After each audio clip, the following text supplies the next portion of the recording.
ಹಿಂದೂ ಸಮಾಜದೊಳಗಿನ ಜಾತಿ ವೈಷಮ್ಯ ಮತ್ತಿತರ ಅಸಮಾನತೆಗಳನ್ನು ನಿವಾರಿಸಿ ಹಿಂದೂ ಧರ್ಮದಲ್ಲಿ ಒಗ್ಗಟ್ಟು ಮೂಡಿಸಿ ಭವಿಷ್ಯದ ಸವಾಲುಗಳನ್ನು ಒಟ್ಟಾಗಿ ಎದುರಿಸಲು ಸಮಾಜವನ್ನ ಸಜ್ಜುಗೊಳಿಸುವ ಉದ್ದೇಶದಿಂದ ಪುತ್ತೂರಿನಲ್ಲಿ ಮಾರ್ಚ್ 21ರಂದು ಹಿಂದೂ ಐಕ್ಯತಾ ಸಮಾವೇಶವನ್ನ ಏರ್ಪಡಿಸಲಾಗಿದೆ ಅಂತ ಹಿಂದೂ ಜಾಗರಣ ವೇದಿಕೆಯ ಪುತ್ತೂರು ಜಿಲ್ಲಾ ಸಂಪರ್ಕ ಪ್ರಮುಖ ನರಸಿಂಹಮಾಣಿ ಹೇಳಿದರು. ಅವರು ಈ ಬಗ್ಗೆ ಸುದ್ದಿಗೋಷ್ಠಿ ನಡೆಸಿ ಮಾತನಾಡಿದರು. ಹಿಂದೂ ಐಕ್ಯತಾ ಸಮಾವೇಶದಲ್ಲಿ ಸುಮಾರು 15,000 ಮಂದಿ ಭಾಗವಹಿಸುವ ನಿರೀಕ್ಷೆ ಇದೆ. ಸಮಾವೇಶಕ್ಕಾಗಿ ಎಲ್ಲಾ ಸಿದ್ಧತೆ ಮಾಡಿಕೊಳ್ಳಲಾಗಿದೆ. ಪುತ್ತೂರನ್ನ ಕೇಂದ್ರವಾಗಿಟ್ಟುಕೊಂಡು ಪ್ರತಿ ವರ್ಷ ಹಿಂದೂ ಐಕ್ಯತಾ ಸಮಾವೇಶವನ್ನು ನಡೆಸಲಾಗ್ತಾ ಇದೆ. ಇದು ಇಡೀ ಜಿಲ್ಲೆಯಲ್ಲಿ ಸಂಚಲನ ಮೂಡಿಸಲಿದೆ. ಹಿಂದೂ ಧರ್ಮದ ಒಗ್ಗಟ್ಟಿಗೆ ಕೊಡುಗೆ ನೀಡಲಿದೆ ಎಂದರು. 21ನೇ ತಾರೀಕು ಬೆಳಿಗ್ಗೆ ಸೂರ್ಯೋದಯದಿಂದ ಭಜನೆಯೊಂದಿಗೆ ಪ್ರಾರಂಭವಾಗುತ್ತದೆ. ಈ ಕಾರ್ಯಕ್ರಮ ಅರ್ಥ ಏಕ ಭಜನೆಯೊಂದಿಗೆ ಈ ಕಾರ್ಯಕ್ರಮ ಪ್ರಾರಂಭವಾಗುತ್ತದೆ.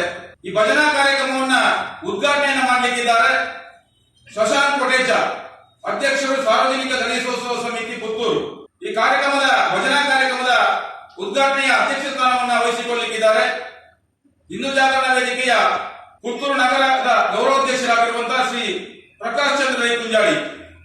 ಈ ಕಾರ್ಯಕ್ರಮದಲ್ಲಿ ಮುಖ್ಯ ಅತಿಥಿಗಳಾಗಿ ಪಾಲ್ಗೊಳ್ಳಲಿಕ್ಕಿದ್ದಾರೆ ಶ್ರೀ ಶೇಖರ್ ನಾರಾವಿ, ಸದಸ್ಯರು ಶ್ರೀ ಮಾಲಿಂಗೇಶ್ವರ ದೇವಸ್ಥಾನದ ವ್ಯವಸ್ಥಾಪನಾ ಸಮಿತಿ, ಶ್ರೀ ಸೀತಾರಾಮ ರೈ ಕೆದಮಾಡಿ ಪುತ್ತೂರು, ಅಧ್ಯಕ್ಷರು ಶ್ರೀತಾರಾಮ ರೈ ಕೆದಮಾಡಿ ಪುತ್ತೂರು, ಪದ್ಮಶ್ರೀ ಪುತ್ತೂರು, ಡಾಕ್ಟರ್ ರವಿನಾರಾಯಣ್ ಸಿ, ಸಂಜೀವಿನಿ ಕ್ಲಿನಿಕ್ ನಗರ ಪುತ್ತೂರು.